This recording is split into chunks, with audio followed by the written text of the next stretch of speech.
to ask you about the Chinese communist regime fanboys within the Labor Party. Another New South Wales Labor MP has come out and said that China is our future. We've got to forget about our old alliance with the US. Tell us about what's happening within that party that this keeps happening. There's been a number of incidents now where Labor MPs seem to be unashamedly shouting their love of the Chinese regime. It's interesting, isn't it? I mean, I think it reflects an effort that's been made by Labor over a longer period of time, curtailed more recently by changes requiring donations to come from Australians only. But there's been a real addiction to Chinese money in the Labor Party over time. That has built a belief that that's the way to go for them. But what's more concerning, I think, is that not only are these views held, but they're being held and concealed. Why was the tweet deleted shortly after it was posted? They clearly know there's some sensitivity around this, and they're holding back and suppressing the beliefs they clearly hold. The other thing that should concern us about the way that this is going on is that they don't seem to appreciate in any measure how important it is that the people with whom, or the nations with whom Australia has its key strategic alliances, need to share our values.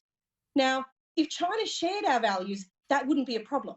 But we need to have allies both in the commercial space and in the political and defence space who understand what we're about, who are happy to operate according to rules of honesty and decency and reliability, people who aren't going to steal our intellectual property, people who aren't going to threaten us with boycotts every time we mildly stand up for our own sovereignty.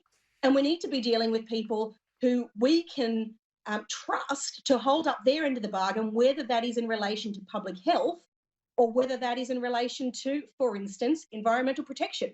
China does neither. And so we need to, I think, be looking to a future in which we don't have too many eggs in a single basket, particularly when that basket doesn't seem to care at all for our values. James, I want to just shift gears a bit to the domestic economy now and ask you about your thoughts about all of these people who seem to be absolutely determined to hijack the coronavirus crisis to push their own agenda of environmentalism and essentially deindustrializing Australia. Point to a tweet from Quentin Dempster, which he said earlier this week. He said that the National Cabinet ought to be continued so that there is a ability for them to then stay on and decarbonize the economy and push renewables and all of that. But I'm seeing this more and more. What do you have to say about this effort to hijack this particular public health crisis and turn it into another sort of attempt to make Australia not a great exporter and user of our minerals, but rather a country that's dominated by very expensive and unreliable renewables? Yeah, these poor environmental types, now that itself is a misnomer because there's no evidence really to suggest that the things they advocate for would help our environment.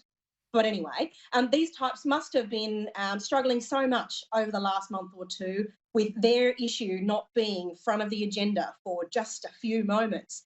And now they're bubbling back to the surface again with their insistence that everything we do be structured around their enthusiasm for climate change. But, I mean, the fact is this.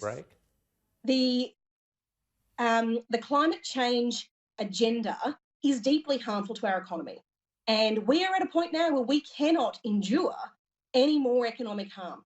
Everything we do has to be about getting Australians back to work, helping make Australian businesses profitable. That means cheap, reliable energy.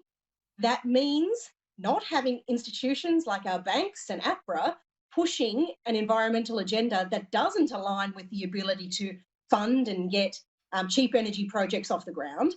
That means us having a sensible approach to productivity and the operation of the labour market. It means us working as hard as we can to get all cylinders firing, which means getting all the red tape that is used around the environment to slow our economy out of the way. So these people need to understand that now is neither the time nor the place for their agenda, and any good that has come out of the National Cabinet should not now be hijacked to give Australians another whack in the face who are already trying to recover from the economic impact of this.